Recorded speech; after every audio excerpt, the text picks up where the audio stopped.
À plus de 50 km, au sud-ouest de Tétouan, se trouve le parc de Bouharchem. Ce parc, protégé, représente une superficie de 100 000 hectares, recouvert en grande part de forêts. Il n'y a qu'une route pour y accéder. Elle est sinueuse et défoncée fortement par endroits. De nombreuses espèces animales et végétales y ont élu domicile, car les lieux regorgent de sources d'eau. C'est dans ces forêts que j'ai décidé d'aller à la rencontre d'une espèce animale très intéressante, les singes magots. Ce sont des singes en voie d'extinction. Il en reste très peu. Ils vivent ici en liberté totale.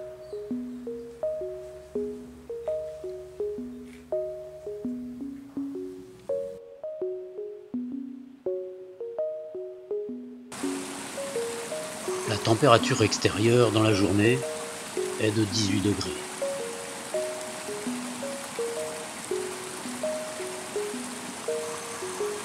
La partie du parc dans laquelle j'ai démarré mon trek est surtout recouverte d'arbousiers, de bruyères, ainsi que de grands chênaillages. Les sources d'eau y sont très nombreuses. Il ne faut pas hésiter à boire.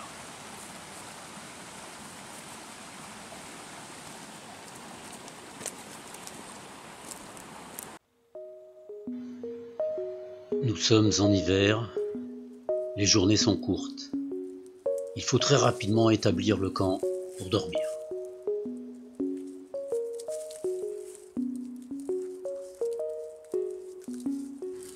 J'installe mon hamac entre deux chênes-lièges, en veillant à ce qu'il n'y ait pas de branches mortes au-dessus du hamac, car elles pourraient tomber. Ce soir, je n'aurai pas de tarpe.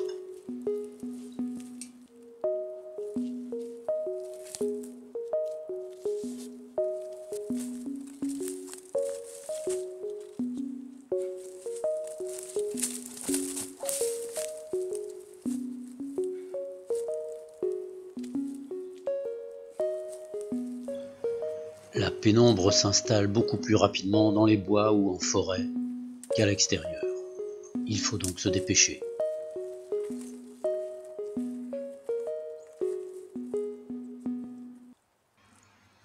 Préparer le feu devient impératif.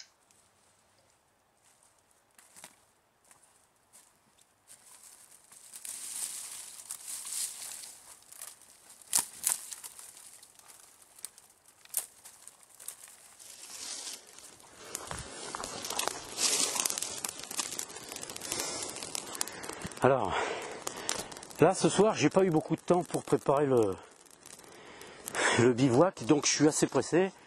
J'ai d'abord dressé mon hamac, ça c'est ce qu'il faut faire le plus rapidement possible. Dedans tout est prêt pour que je puisse me coucher, tout est fait pour que ce soir je ne puisse pas craindre le froid, hein, parce qu'il va faire froid quand même, hein, même si dans la journée il fait assez chaud. Ensuite j'ai nettoyé un petit peu autour. Et j'ai préparé toutes mes affaires pour que, au cas où j'en ai besoin dans la soirée, quand il fera nuit, ou dans la nuit, on ne sait pas, j'ai à portée de main de la lumière, mes gants, un couteau, tout ce qui peut servir éventuellement, et un pull en plus, et voire une veste. Donc par contre, je vais mettre mon sac de couchage ensuite à l'abri des animaux. Je mets mes chaussures aussi à l'abri des animaux. Je vous expliquerai un petit peu plus en détail pourquoi après, hein. Et là, j'ai démarré un feu rapidement. Alors je ne vais pas me faire... j'ai emmené mon petit poêle, mon petit réchaud. Je ne vais pas me faire du feu dans le réchaud. Je veux me réchauffer un peu là. Donc je fais un feu normalement. Et je vais le faire tenir jusqu'à ce qu'il fasse nuit.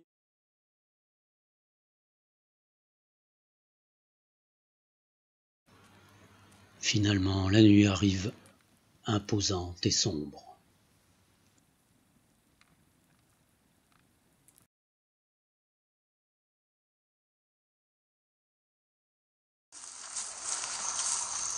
Pour atteindre les singes, il y a un peu moins de 2 jours de marche. Mais pour l'instant, il faut que j'aille le plus haut possible sur ce massif pour pouvoir me repérer et orienter mes pas. La totalité de mon barda fait à peu près 20 kilos. Pour l'instant, ça va, mais c'est plus tard que je le sentirai.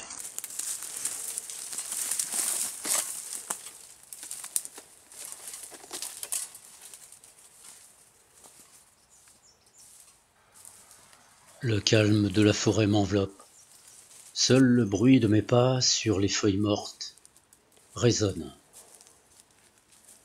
J'avance doucement à travers les arbousiers et les bruyères.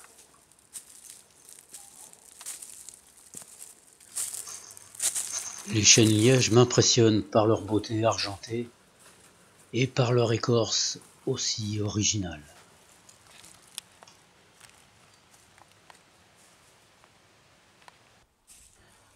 Le calme des lieux, important, n'est que rarement troublé par le son tumultueux des sources d'eau.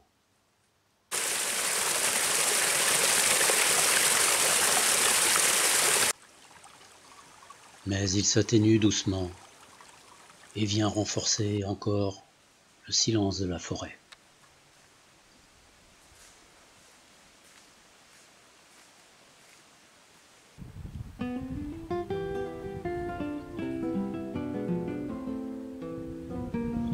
Rien n'est plus doux qu'une halte tranquille, sur un rocher, baigné par le flot de lumière du soleil.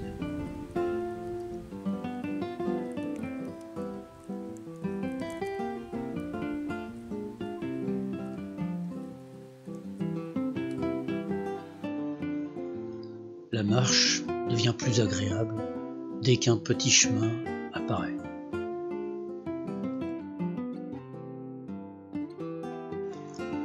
Maintenant, je dois en être aux 2/3 de mon trajet total.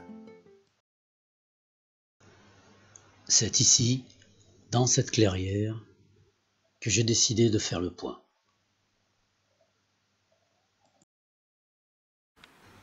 Elle sert en même temps de pâturage aux chevriers.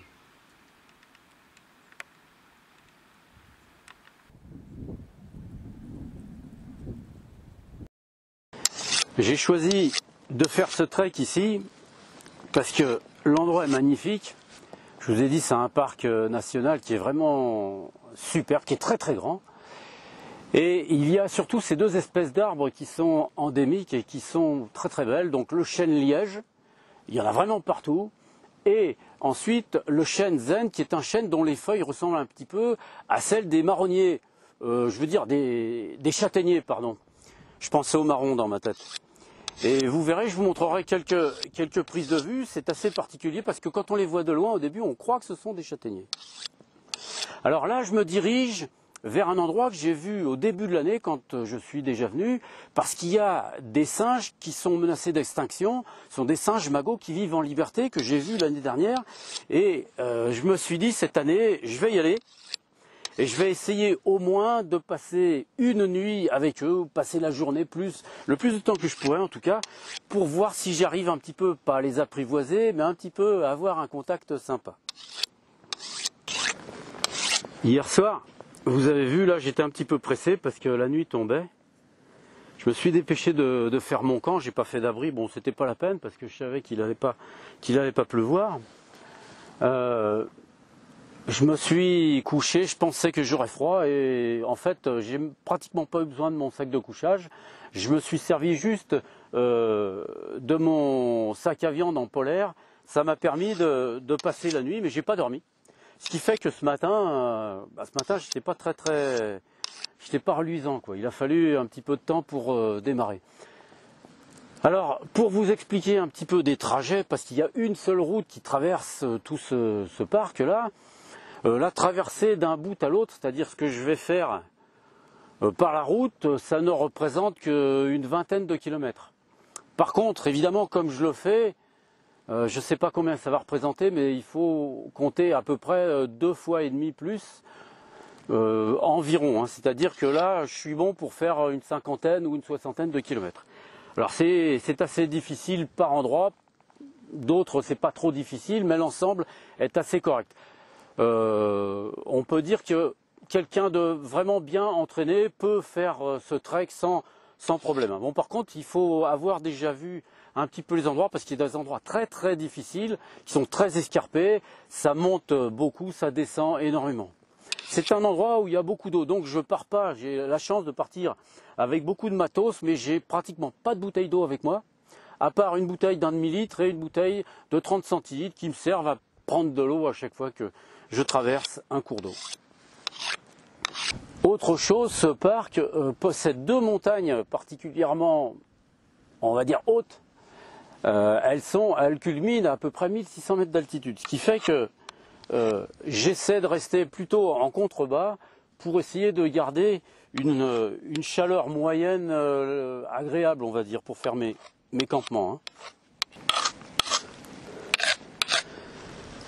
Pour finir la présentation de ce parc, c'est un parc qui, en tout cas au Maroc, est un des plus appréciés au niveau de la biodiversité, autant pour les végétaux que pour les animaux, parce qu'il y a énormément de végétaux, énormément d'animaux. Dans les animaux, on trouve, en l'occurrence, les singes magots dont je vous ai parlé, des porcs-épics, des aigles royaux, ça c'est pour les plus grands animaux, et des loups, mais les loups ne sont pas mentionnés ici, hein, par contre. Ensuite, il y a tout un panel d'animaux d'humidité, de rivières, comme des salamandres, des grenouilles, des crapauds accoucheurs. C'est des tout petits crapauds, je crois, qui portent les bébés sur leur dos ou sur leur ventre, je ne me rappelle pas.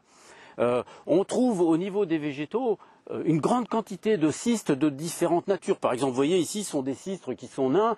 Vous avez des cystes de Montpellier, il y a des cystes cotonneux, il y a des cystes ladanifères. Vous avez une grande variété de bruyères. Je vous ai parlé des arbres tout à l'heure, mais il y a d'autres types d'arbres en moins grande quantité. Mais tout cela fait que lorsqu'on se balade, lorsqu'on se déplace dans ce parc, on se sent vraiment dans la nature, dans un espace sauvage dans lequel on a vraiment envie de le parcourir, quoi.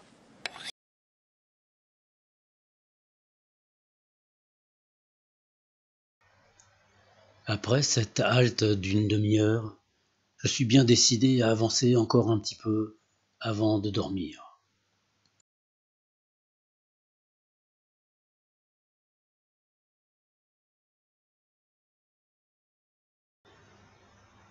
C'est maintenant que je commence à sentir la fatigue du manque de sommeil de la nuit précédente. Heureusement, le relief se modifie légèrement. Plus plat et plus ouvert, les végétaux se modifient aussi. Des pins, des fougères. En passant à l'intérieur d'un petit sous-bois, je rencontre la maison des ouvriers forestiers. Une maison simple faite de branchages. La fatigue commence à se sentir. Je n'avance plus très vite. Enfin, je finis par atteindre le lieu qui me servira de repos.